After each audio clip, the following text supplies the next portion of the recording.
Hi, I'm Jamie Machek, Education Consultant with the Wisconsin Valley Library Service. Welcome to our first recorded webinar of 2023, Genealogy Basics with Ancestry. Our presenter is Julie Kinney, the Adult Services Librarian at the Marathon County Public Library. We hope you enjoy this presentation. Welcome to Genealogy Basics with Ancestry. I'm Julie Kinney, the Adult Services Librarian here at Marathon County Public Library.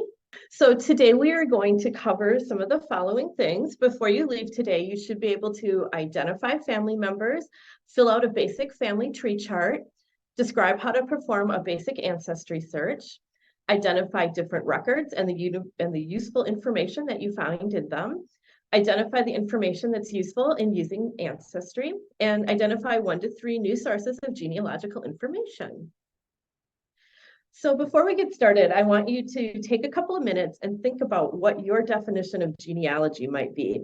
If you're with a group, you can feel free to talk a little bit about what your answer might be. We'll give you just a couple of seconds to do that.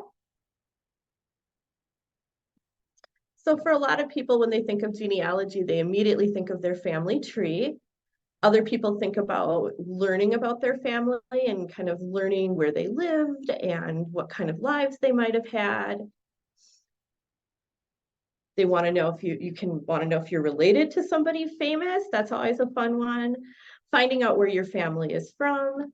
And finally, finding out who your ancestors might be. Those are all great reasons that people want to get involved in genealogy.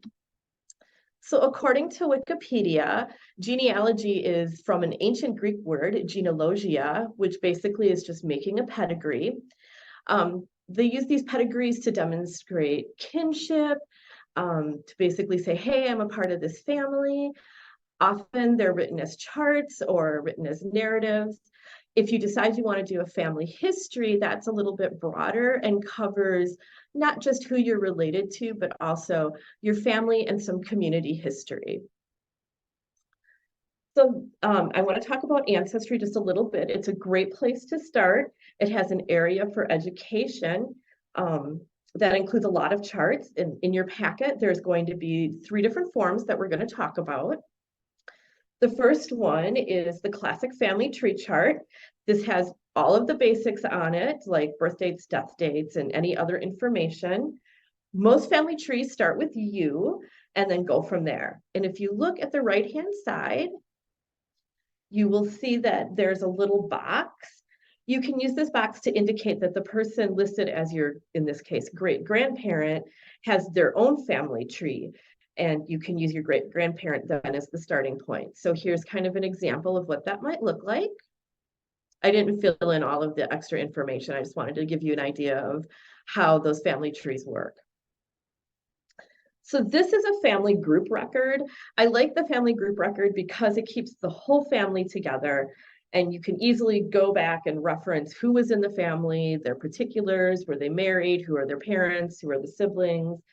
And just as a note, genealogists write dates as the day, month, year, so you want to continue to follow that convention when you're working on your genealogies. So just like doing research, it's really important to keep track of what you found, just so you don't go back and repeat something. However, Ancestry and some of the other things that we're going to talk about, they are constantly updating their information. So you may want to go back occasionally to Ancestry or some of the other resources and see if there's anything new that's been added. And this is a great way to be able to quickly eliminate things that you've already looked at so that you can just look for new information. So I'm going to give you a chance to look at the charts, the 2 family tree charts, the family tree chart and the family history, and choose one that you want to give it a start with and go ahead and start filling it in. Having these charts is a great way to remember basic information like birth dates, marriages, or death dates. It can also tell you what you don't know and what you would like to find out. So at this point, we're going to turn to Ancestry and learn more about that. Most libraries have a subscription to Ancestry. There are a few differences between the library edition and the personal version. So for this part of the presentation, you won't need to log into your library's Ancestry, but you will get a chance to do so a little bit later on. So when you first get to Ancestry, you're going to click on the Begin Searching button. So before we get started, I just wanted to share some of the different kinds of information that's available in Ancestry. They do an excellent job of pulling in information from a lot of different sources. We're not going to drill down into these specific databases today, but just know that you can use these facets to narrow down your search even more. So for example, if you just want to look at birth, marriage, and death records, you can select that and it'll only explore that collection. So this is what the Ancestry search area looks like.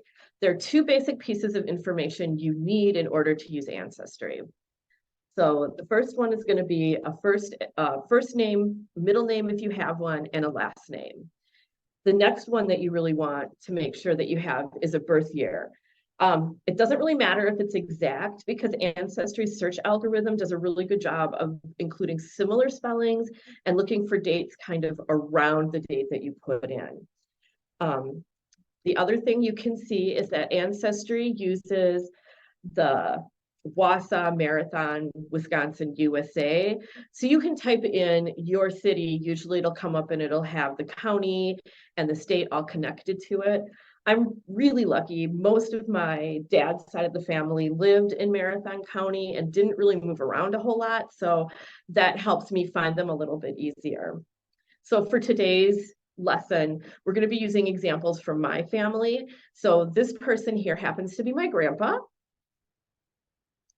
So this is what the list of results that you'll get back sort of looks like. And we're going to just go down the list and I'm going to talk about each of the different entries as we go down. So the first one is the 1950 census record. So before we dig into the census record, I want to talk a little bit about the census records that you will find using Ancestry and some of the other sources. So most census records are not released for 72 years after the date of the census. That's because 72 years is the approximate age of a person, and they wanted to make sure that before they release the census that has things like your parents' name, where you lived, about how old you are, they want to make sure that that information isn't going to get out in the public domain and cause identity issues. So the 1960 census, I believe, will be released in 2032. Older census records are usually handwritten, which can cause a lot of issues. So you have to be open to investigating other spellings of names, maybe places where people lived, the roads might have changed names, things like that. Just be open to looking at other things. Because census takers usually went door to door in the past, if someone wasn't home, they may have relied on information from the neighbors around. So if you see information and you think, oh, this doesn't quite match up, but everything else does, it's entirely possible that the census taker got some of the information from a neighbor. And much older census records, before there was an official national census, may only record the head of a household. But there's not going to be any other names or any other information about the rest of the family. So this is my grandpa's census record from the 1950s. Ancestry does a great job of going ahead and pulling out all of the information into this nice detailed chart. What are some of the information, or what kinds of information can you get from a census record? Just take a couple of seconds and take a look at it. And if you're with a group, feel free to chat about the kinds of things you can find out.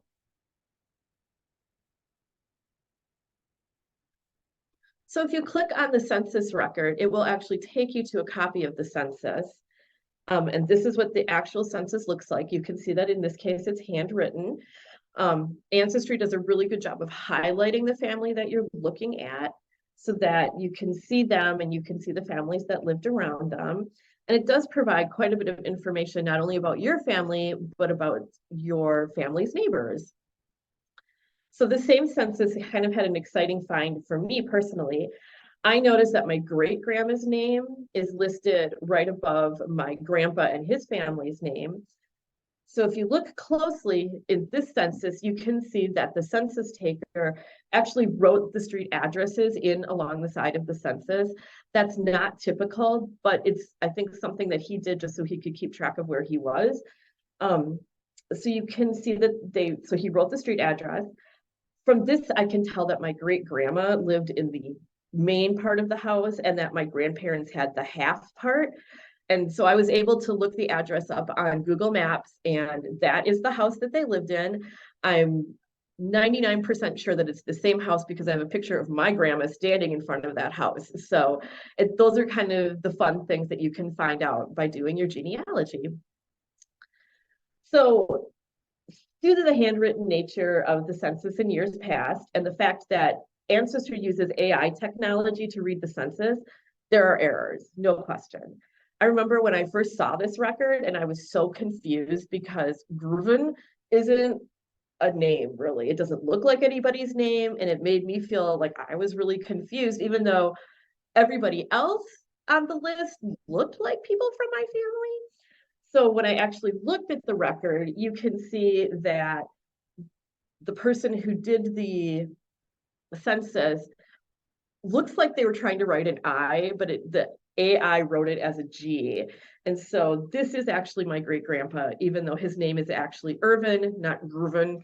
I know from looking at the other people on the census list and knowing my history of my family that I'm fairly sure that this is actually my grandpa's family.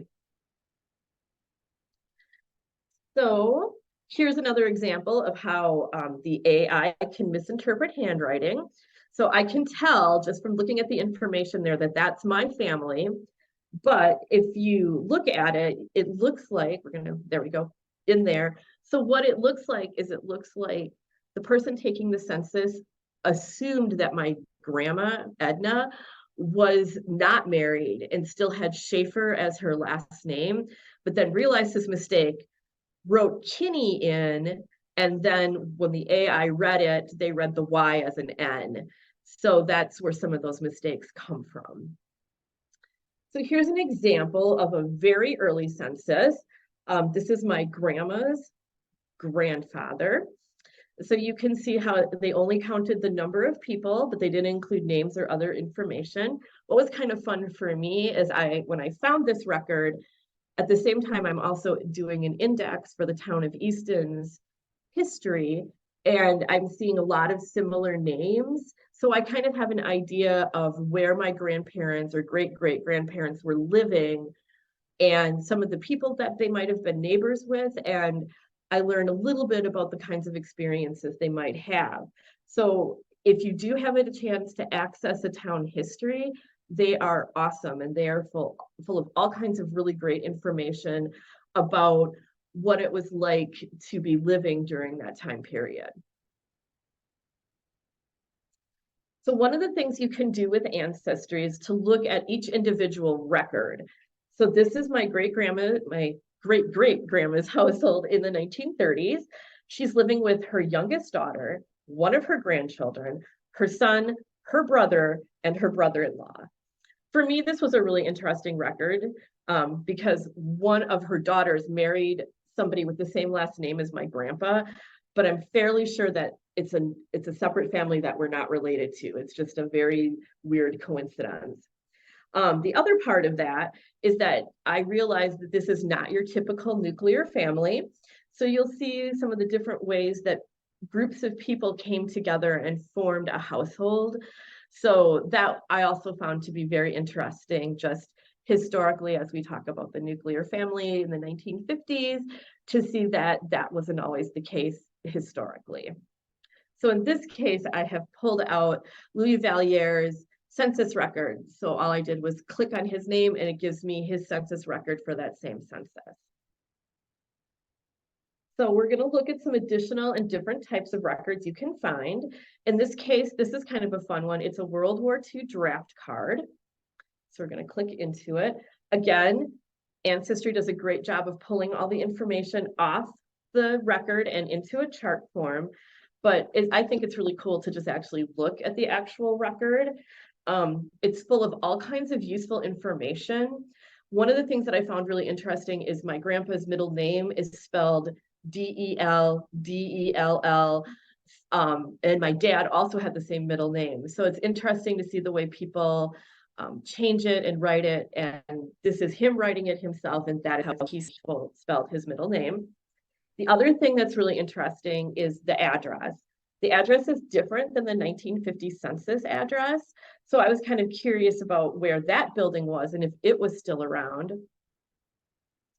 And so I was able to find that building again on Google Maps. That building is still standing here in Wausau. It's right across the street from one of the churches here in town, right on 3rd Avenue. This building was built by my great-great-grandparents as a general store. And I know from looking at that record that my grandparents lived in one of the apartments upstairs, and they probably lived with my great-grandparents. So the next one we're going to look at is the city directory. Here at MCPL, we have city directories that go back quite a ways. I believe our earliest one is 1900. They actually cover all of Marathon County, so city directory is a little bit of a misleading name because it does include a city directory as well as a farmer's directory. Older plat maps that I have seen for Marathon County also have farmers directories. I was not aware of that until recently. So if you visit the library to do research, ask not only about the historic city directories, but also historic plat maps. Both of them can help you locate information about your family. So this is the scan from the city directory. If you look at the Ancestry one, you will see that his occupation is listed as student RIL. And for the longest time, I was super confused about what that was. So here's the actual city directory scanned in. As always, Ancestry highlights the person you're looking for. So there he is. He's probably over 18 in this case. Otherwise, they wouldn't list him as a separate individual. But if you look more closely, you will realize that due to the way that the copy faded before it was scanned, the AI read it as RIL, when in reality, it's residence 111 Fleming Street. And unfortunately, that building no longer exists. That house was passed down from my great-grandparents to one of my great uncles and then to one of his sons. The next one we're going to hop down to is Find a Grave. I like Find a Grave quite a bit for a variety of reasons. The cemeteries are photographed by volunteers who upload the photo to the website. Ancestry lets you link out from there, from Ancestry directly to Find a Grave. So you can see where that information is available. Oftentimes, but not every time, if you click on to Find a Grave, not only are you going to see family members, and just like in Ancestry, you can click on a family member and see their Find a Grave. In this case, my Uncle Butch actually has an obituary attached to his Find a Grave website.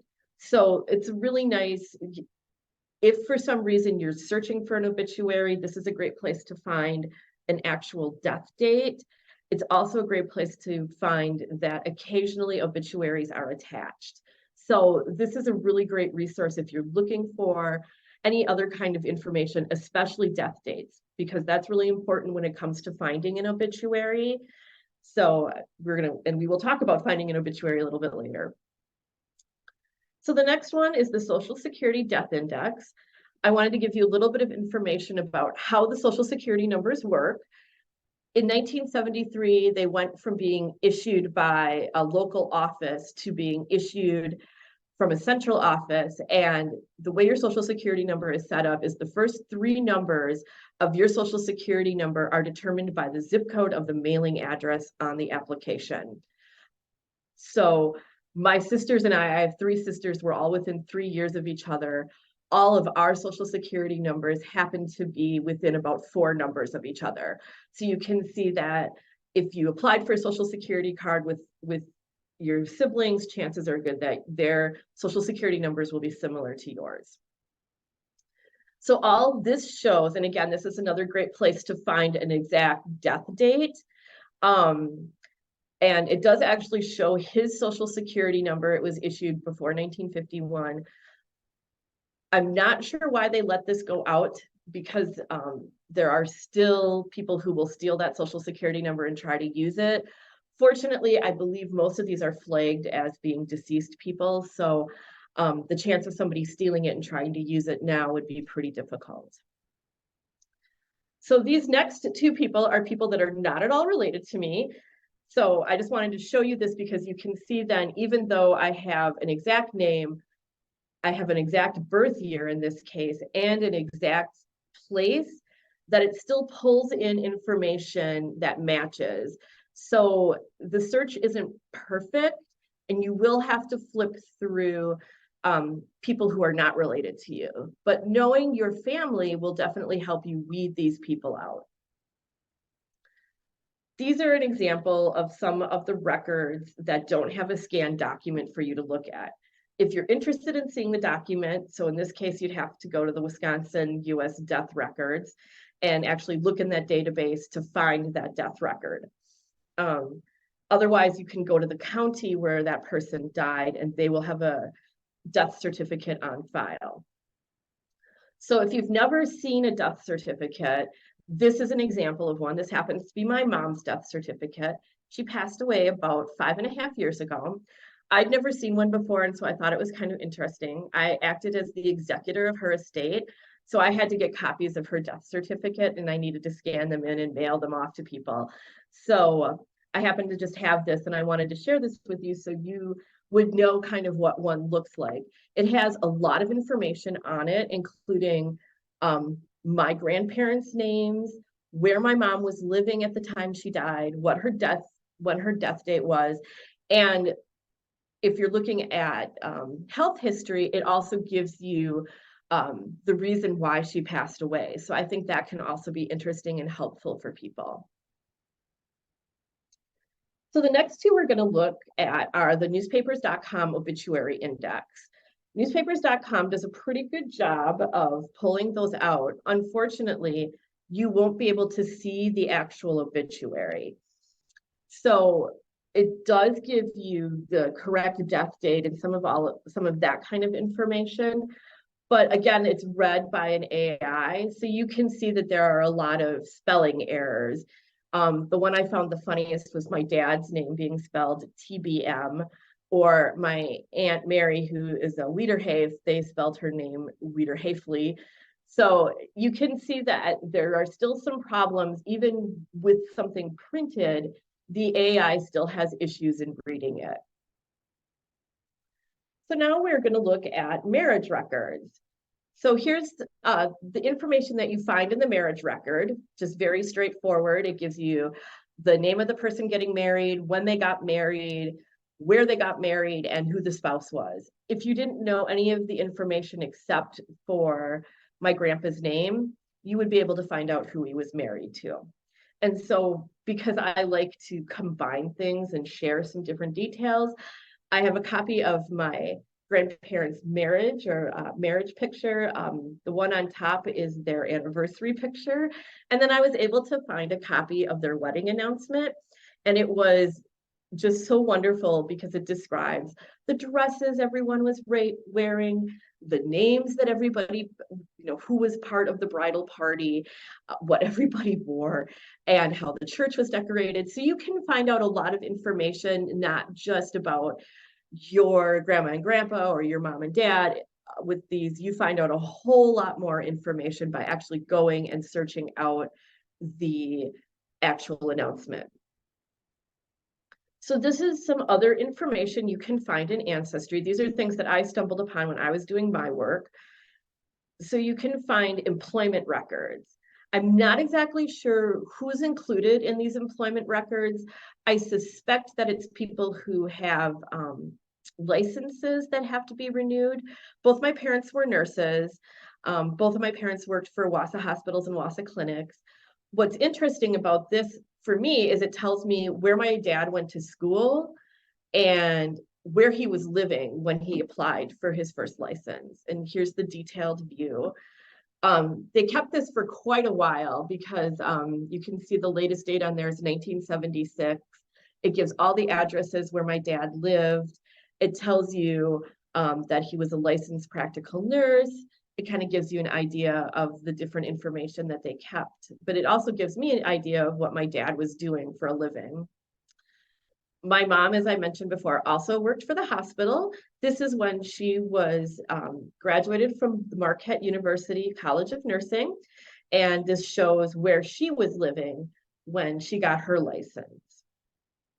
And here's a copy of her license. I found this one very interesting because in this one, she's listed as Sister Kathleen Gutman. She did belong to a convent with the Sisters of the Divine Savior. But you can see they've crossed it out and written in her married name, and in the process managed to misspell my dad's name. So it's all very interesting. It's got a lot of good information. When I showed this to my sister, she was really interested to see the different things that my mom was able to do. I know my mom was an emergency room nurse for a lot of years. I know that she liked surgery. I know that she did a lot of those different things before she moved into management. So another thing you can find are yearbook pictures. I want to mention that any of the WASA yearbook pictures up to the year 2000 are now available online at the Central Wisconsin Digitization Project. So these are examples using my mom. These are from when she went to Divine Saviors High School in Milwaukee, Wisconsin. While I was doing the research for this project, I happened to find that Marquette had uploaded their yearbook pictures. And this is a picture of my mom when she graduated from college. I actually had to email my sister and say, like, is that really my mom? And my sister emailed me back and she said, yep, that's mom. And my mom, and this is one of those things where you find things out by talking to family members. My mom told my sister what her nun name was, and I was able to confirm that, yep, she was indeed Joachim, and so I was able to confirm that this is indeed a picture of my mom. So as I kind of mentioned before, a lot of times when you talk to your parents, they might share information with one of your siblings or one of your cousins that you might not even know about. So this is a chance for double checking all of those stories. So my mom and dad eloped. They drove to South Dakota. They claimed it was the closest place where you didn't have to wait 6 weeks to get a marriage license. And neither one of them, I guess, wanted a big wedding. Both of my grandparents were pretty upset. I also know that they had their marriage blessed. So they essentially had 2 weddings, and they actually did celebrate both of them. So they had 2 anniversaries twice a year. So here's me looking up my mom. And so this is what the obituary collection shows you. It lists her marriage as February 14th, 1970 in Rothschild. I know that that's not correct, not only because that's the story my mom told, but I was also able to find their wedding announcement that lists November 7th as their actual wedding date. So in this particular area, the marriage date is not correct.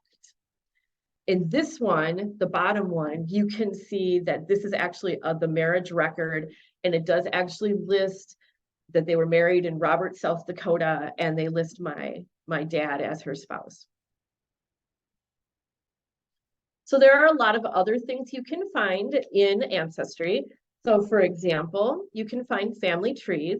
The one thing I want to warn you about is that family trees are user created, and they can sometimes contain information that's not at all correct. So I just wanted to give you an example of what some of the family tree entries look like. Apparently there are quite a few for my grandpa. He's listed in a number of different family trees. So this is a record that I want to draw your attention to. So this is my grandma. This is how, if you look at a family tree, on the left-hand side here, you will see this is the record that you will come back. Basically, it just gives you a list of facts about that person. And it does in the middle show the sources that they used in order to back up the fact that they think that this person is who they think they are, essentially. But I want you to look a little bit more closely in the red circled section. It'll say that she died. There are 2 deaths listed, and the second death is from 2002. Now, I know when my grandma died, partially because my sister called me up when I was at work and said, grandma died. This isn't an April Fool's joke. She died on April 1st, 1990. So I was able to prove that the person that this bottom death date reflected is not my grandma, and whoever this person is, they have gotten this wrong. I'm not sure who this person is. There's somebody close enough to us that they have a copy of my grandparents' wedding anniversary picture. So I'm not sure who this is, but I was able to confirm that this bottom death date is wrong by having both a death announcement and the actual obituary. So this is a chance for you to take about 7 to 10 minutes to practice with the basic search. I have the directions for how to get to it from the Marathon County Public Library website. I'm sure whatever library you are working with, they also have a way to get in and look at Ancestry. I want you to think about what kinds of things you found and what kinds of problems you might have had. If you're working with a group, you might want to just chat a little bit after about 5 or 10 minutes and see what kinds of things you did find. Maybe some people can share some different interesting things they found, and then talk about some of the problems you might have experienced. So I'm going to give a quick overview of some of the other online resources. This one is Family Search. They are associated with Ancestry, so it has some of the same information, but it gives you the option to actually build a nice little family tree, and it allows you to include memories, family stories, family pictures, etc. So it's free. You can find a lot of the same information, and it has additional user-generated content.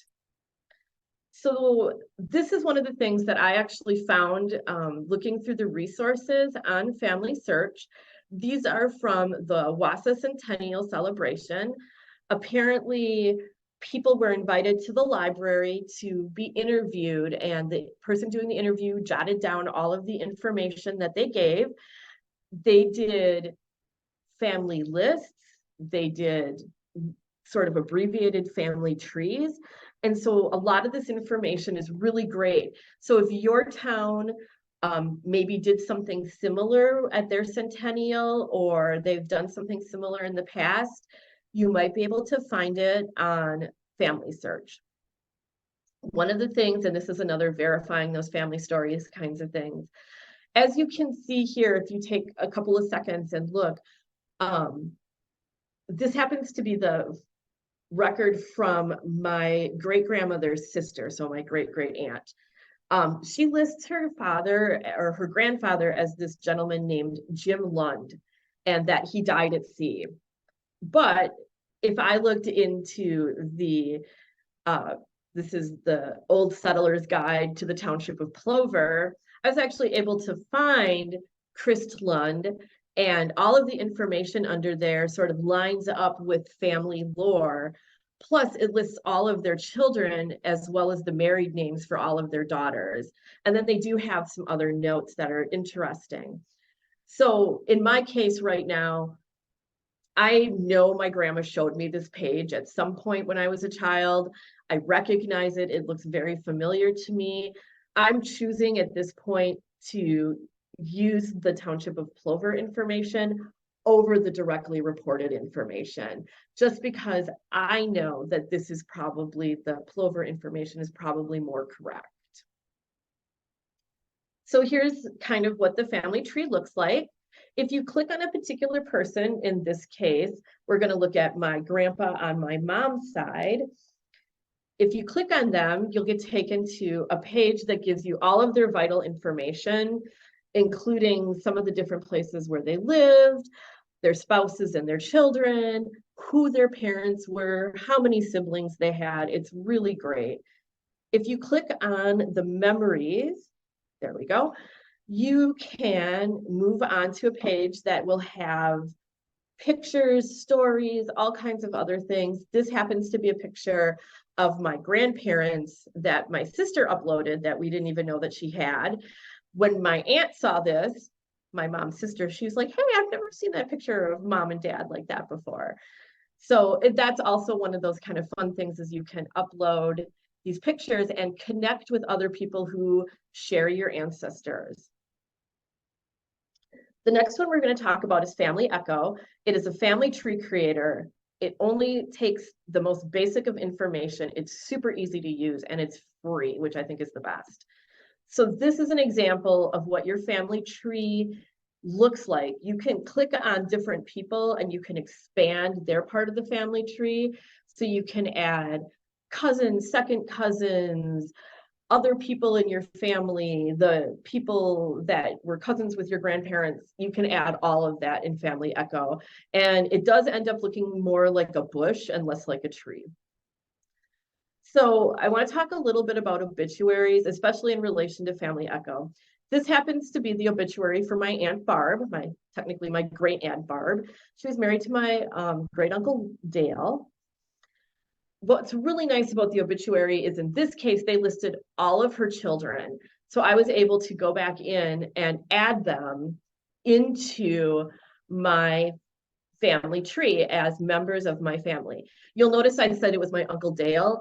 Everybody but my grandpa used their middle names. So my Aunt Joyce, her first name was actually Aurora. My Uncle Warren was actually Irvin. My Uncle Dale was actually Lloyd. So you can see, again, confusion that can happen. If you knew somebody as your great Aunt Joyce and you see Aura, you're going to be a little bit confused. But again, if you know your family history, you can kind of figure some of those things out. So a couple of other places you can look. We have the National Archives. They do census records, immigration naturalization, military service records. Not all of their resources are digitized. So you either have to visit, and our nearest location is in Chicago, or make a request to the librarian. If you make a request to the librarian, it takes a long time and it's probably going to cost you a little bit of money. I requested my dad's Vietnam select service card, his draft card. I haven't gotten it yet, but my sister, again, turns out that she had it. And so she was able to send me photographs of it, which I thought was very neat. One of the other ways to look for things is using the Office of the Bureau of Land Management to look at land records. If you're familiar with any of the automated online kinds of things that we have now for looking at property taxes or any of that kind of thing, it works in a very similar way. You need to go to the General Land Office, and we're just going to go through and look at the land patents. I've included in your packet how to search and how to read plat maps, because reading a plat map can be really difficult. And I will talk you through how it works, but then you'll also have a hard copy that you can refer to. So for the Bureau of Land Management, their search is really basic, and all I needed to put in was the state and a last name, and I was able to find the record.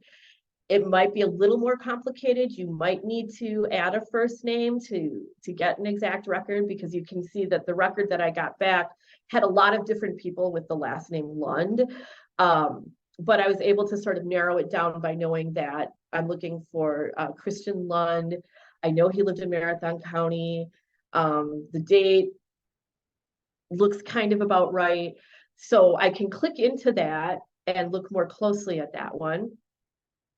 So at the bottom, you can see that this is the information about the document, and it also describes where it is, what the document number was. If you wanted to actually request the document, you certainly could do that. Reading the plat map record is a little bit more difficult. So if you look at it, I'm going to look at mine here because I wrote it down. So what it does is it first shows you at the very top, it says 4th prime meridian, that's counting over. And it's the Treaty of 1831 for Minnesota and Wisconsin. Within Marathon County, it's Township 29 North. So that shows me where I need to go in the plat book. And then Range 10 East. So that will take me to a specific square in Town 29 North. From there, you pop over to the very last number, and that tells you what section of the map you're looking for. So they're all numbered, I think right to left, if I remember correctly. I could be wrong. And so we're looking for section 6. So I find section 6. in there. And then the next part looks a little bit like a math problem, but it reads like this.